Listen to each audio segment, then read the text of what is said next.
नमस्कार मित्रों, धर्म और विज्ञान पर मेरे पिछले वीडियो को आप सब ने बहुत पसंद किया है। उसके लिए आप सबका हार्दिक धन्यवाद। ढेरों प्रतिक्रियाएं भी प्राप्त हुई हैं। इसमें सभी मान्यताओं के लोग हैं, उसमें आस्तिक भी हैं, उसमें नास्तिक भी हैं, उसमें विभिन्न संप्रदायों की मान्यताओं को मानने वाले लोग भी हैं और सब ने अपने अपने विचार उस विषय पर रखे हैं। मुझे हार्दिक प्रसन्नता हुई कि इस विषय को आप लोगों ने गंभीरता से लिया और इस विषय पर अपने विचार प्रस्तुत किए।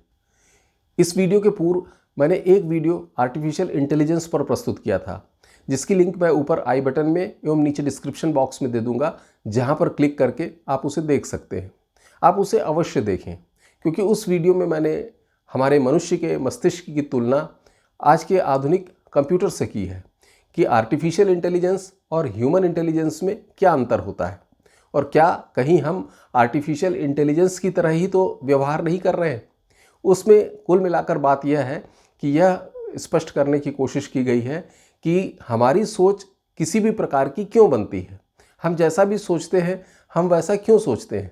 जो एक प्रसिद्ध फिल्मी गाना था, आप लोगों ने अवश्य सुना होगा कि मैं ऐसा क्यों हूँ, मैं जैसा भी हूँ मैं वैसा क्यों हूँ। यह हम सबको विचार करना चाहिए कि हमारे विचार ऐसे क्यों हैं, या हमारी सोच ऐसी क्यों है, या एक विशेष मान्यता को या एक विशेष विचार को लेकर हम क्यों चलते हैं, या हम उसे ही क्यों सही समझते हैं, या अन्य विचारों को गलत क्यों समझते हैं। और यह हम अपनी बुद्धि से, जो मनुष्य को ईश्वर ने प्रदान की है, स्पष्ट रूप से सोच सकते हैं, स्पष्ट रूप से देख सकते हैं। परंतु ज़्यादातर होता यह है कि हम अपने विचारों में, अपनी भावनाओं में, अपनी मान्यताओं में इतना बह जाते हैं कि हम अपनी बुद्धि का उपयोग न करते हुए उसको स्पष्ट रूप से देख नहीं पाते हैं। तो ऐसा क्यों होता है, उसके लिए एक बार कृपया वह वीडियो आर्टिफिशियल इंटेलिजेंस के ऊपर जो है अवश्य देखें। आज मैं अपनी बात एक छोटी सी कहानी से आरंभ करता हूँ। चीन के एक सम्राट के समय की बात है। यह एक कहानी है, इसे हमें संदेश के रूप में लेना चाहिए। चीन के एक सम्राट के समय में, जब चाय चीन से ज़्यादातर विश्व के भागों में नहीं पहुँची थी, तब चीन के सम्राट ने अपने यहाँ एक अंतर्राष्ट्रीय सम्मेलन आयोजित किया, जिसमें पूरे विश्व से अतिथि आमंत्रित किए गए थे। उन अतिथियों को एक लाल रंग का पेय पदार्थ पीने के लिए दिया गया और उन्हें बताया गया कि यह बहुत स्वादिष्ट पेय पदार्थ है और स्वास्थ्य के लिए लाभदायक भी है, और इसे पीने के बाद एक स्फूर्ति और एक ऊर्जा अनुभव होती है।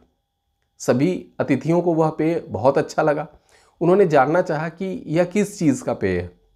तो जब चीनी सम्राट के जो कर्मचारी थे, उन्होंने चाय की हरी काली पत्तियां लाकर उन्हें दिखाई कि यह पेय पदार्थ इस काली हरी पत्तियों के द्वारा बनाया जाता है।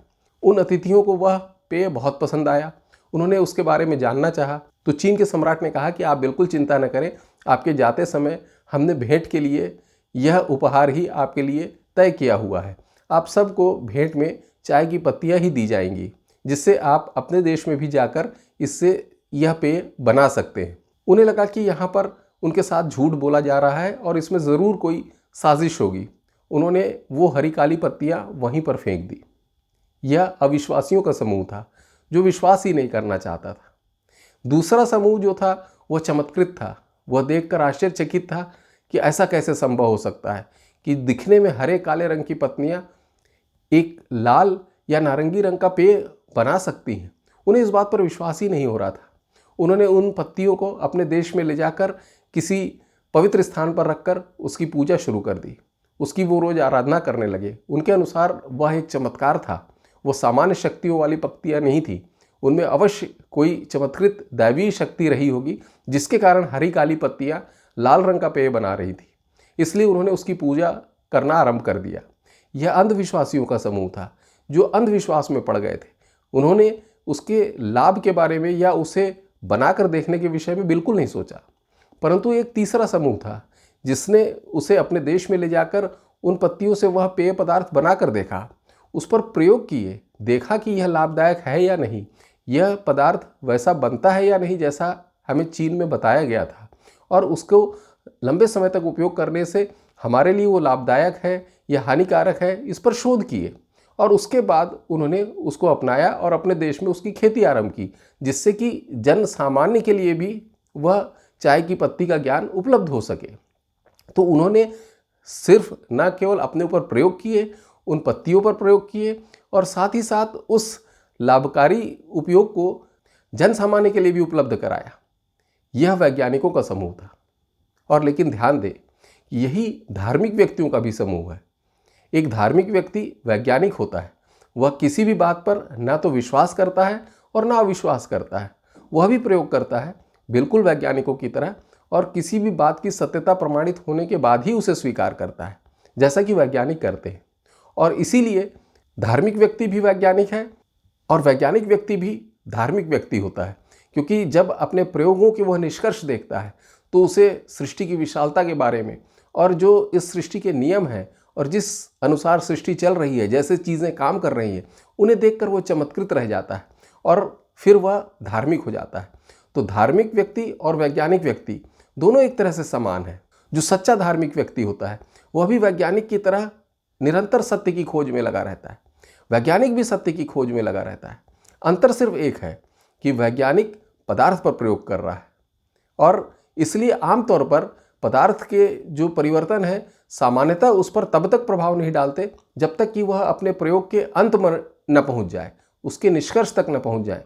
तब तक उसे सृष्टि की विशालता का या इस जो क्रिएशन है, इस जो सृष्टि में जो नियम है, जो प्रकृति द्वारा बनाए गए हैं, जब तक उसको उसका अनुभव नहीं होता तब तक वह धार्मिक व्यक्ति में परिवर्तित नहीं होता है।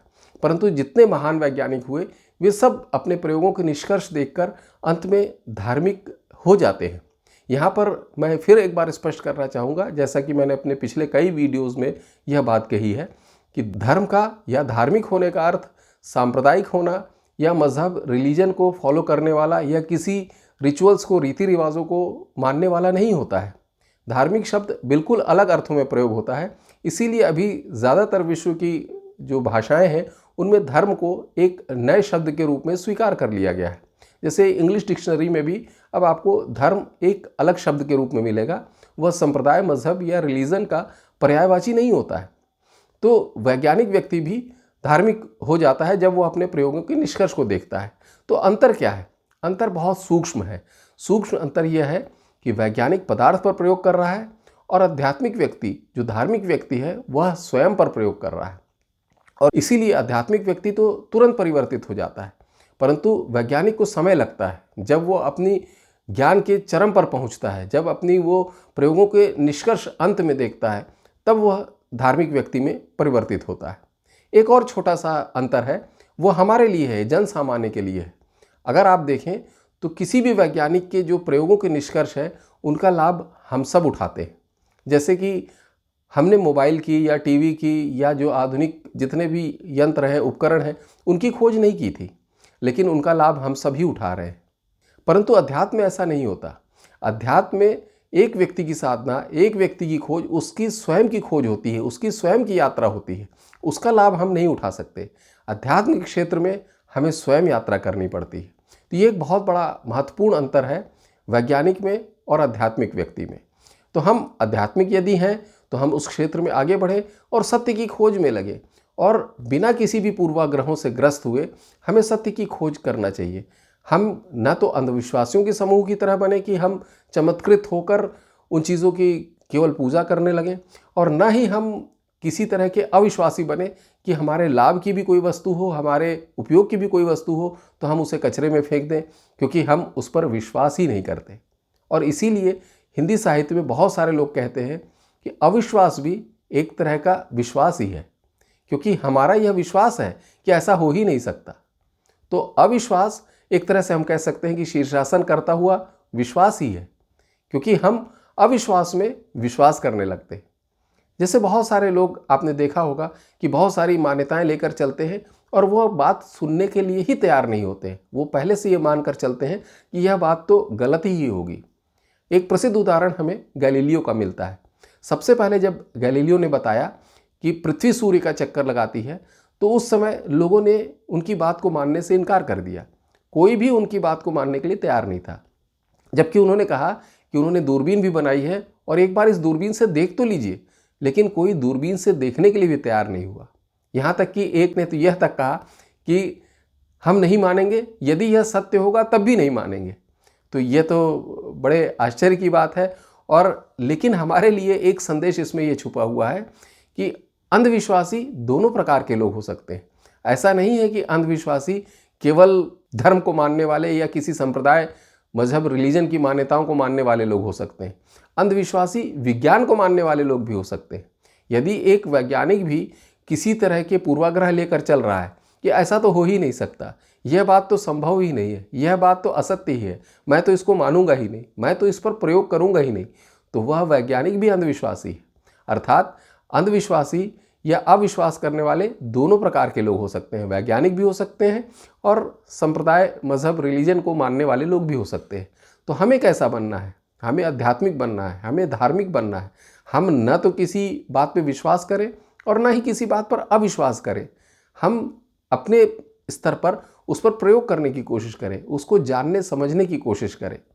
तो हमारे लिए आवश्यक यह है कि हम स्वयं जागें, स्वयं जागृत हों, स्वयं जो बातें हमको पता चल रही हैं उस पर शोध करने की कोशिश करें, उसको देखने की कोशिश करें, उसकी सत्यता परखने की कोशिश करें। अपनी समस्त मान्यताओं को, अपने समस्त विचारों को, या जो भी हम आज तक पहले जानते आए हैं उनको छोड़ते हुए जो हमें बताया जा रहा है, जो हमें पता चल रहा है, उसको देखने की कोशिश करें।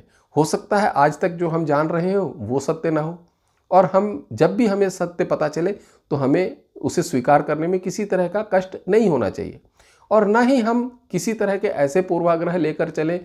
बहुत सारे लोग बहुत सारी अच्छी चीज़ें सिर्फ इसलिए नहीं स्वीकार करते क्योंकि जो उनका तार्किक मस्तिष्क है वो तरह तरह के प्रश्न करने लगता है।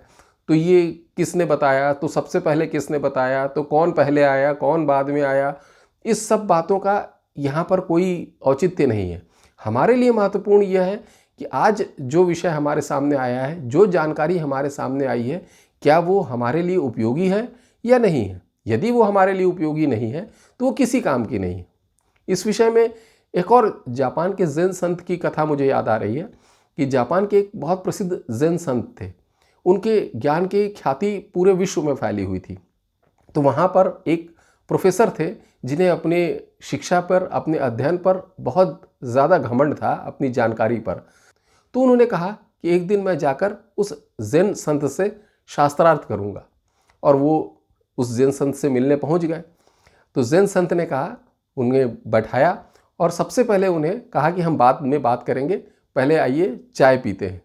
और जब वो चाय उन्हें सर्व कर रहे थे तो जो केतली से वो चाय डाल रहे थे, तो कप भर जाने के बाद भी वो चाय डालना उन्होंने जारी रखा। तो थोड़ी देर में ऐसा लगा कि अब चाय कप से बाहर गिर के बहने लगेगी। तो उन प्रोफेसर ने ज़ेन संत से कहा कि अब रुक जाइए, अब इसमें चाय और नहीं आ सकती। तो ज़ेन संत ने कहा कि इस बात का तुम अपने मस्तिष्क से भी सोचो। तुम्हारा मस्तिष्क भी अभी जो तुम्हारी पुरानी विचारधाराएं हैं, जो तुम्हारी पुराने सोच हैं, तुम्हारी जानकारियां हैं, उनसे इतना ज़्यादा भरा हुआ है कि अभी वो कुछ भी नई चीज़ स्वीकार करने की, ग्रहण करने की स्थिति में नहीं है। तो जब तक आप उन विचारधाराओं से, उन सोच से मुक्त होकर नई चीज़ों को ग्रहण करने के लिए तैयार नहीं होगे, तब तक उन चीज़ों को आप समझ नहीं सकते, उन चीज़ों को आप ग्रहण नहीं कर सकते। और साथ ही साथ उन ज़ेन संत ने उनसे यह भी कहा कि जैसे अभी हम जिस आसन पर बैठे हुए हैं, जिस आसन पर तुम बैठे हुए हो, क्या तुमने उस आसन पर बैठने के पहले यह प्रश्न पूछा था कि यह आसन किस व्यक्ति ने बनाया है, यह आसन कब बना था, पहले इसका उपयोग किसने किया, बाद में कौन आया, पहले कौन आया? इन सब बातों का तुम्हारे लिए कोई उपयोग नहीं है। तुम्हारे लिए उपयोग यह है कि यह आसन आज तुम्हारे लिए उपयोगी है अथवा नहीं है। तो ऐसे जितनी जो भी हमको जानकारियाँ प्राप्त हो रही हैं, जिन भी स्रोतों से जानकारियाँ प्राप्त हो रही हैं, जिन विचारधाराओं से, जिन मान्यताओं से हमें जानकारियाँ प्राप्त हो रही हैं, उनको हमें निष्पक्ष होकर एक बार विचार अवश्य करना चाहिए। वो सत्य है या नहीं है, उसके बाद हमें किसी निष्कर्ष पर पहुंचना चाहिए। परंतु किसी भी जानकारी को या किसी भी विचार को, किसी तथ्य को बिना सुने, बिना उसको परखे अगर हम रिजेक्ट कर देते हैं, उसे कचरे में फेंक देते हैं, तो वो हमारे लिए तो लाभदायक नहीं ही होगा, और साथ में बहुत सारी उपयोगी जो हमारे लिए जानकारी हो सकती थी उससे भी हम वंचित रह जाएंगे। इसीलिए स्वामी विवेकानंद कहा करते थे कि जो धर्म की बातें हैं उनका वैज्ञानिक विधियों से अन्वेषण हमें हमेशा करते रहना चाहिए। उससे दो लाभ होंगे। पहला लाभ तो यह है कि धर्म में भी जो समय के साथ साथ बहुत सारी कुरीतियाँ या अंधविश्वास आ गए हैं वो दूर हो जाएंगे। और दूसरी बात, उससे महत्वपूर्ण बात यह है कि बहुत कुछ ऐसा संभव है कि ऐसी बातें भी हो सकती हैं जो धर्म को ज्ञात हो, अभी विज्ञान को ज्ञात नहीं है। तो विज्ञान भी उन चीज़ों को ग्रहण कर कर तेज़ी से आगे बढ़ सकेगा। जैसा कि अल्बर्ट आइंस्टाइन का प्रसिद्ध जो कोटेशन है वो आप लोगों ने अवश्य सुना होगा कि विज्ञान के बिना धर्म अंधा है और धर्म के बिना विज्ञान लंगड़ा है। इसका अर्थ ये है कि अगर हमें धर्म की बातों का अर्थ समझना है, मर्म समझना है, तो हमें वैज्ञानिक दृष्टि की आवश्यकता है। और यदि विज्ञान को आज तेज़ी से आगे बढ़ना है तो उसे धर्म की बैसाखियों की आवश्यकता है।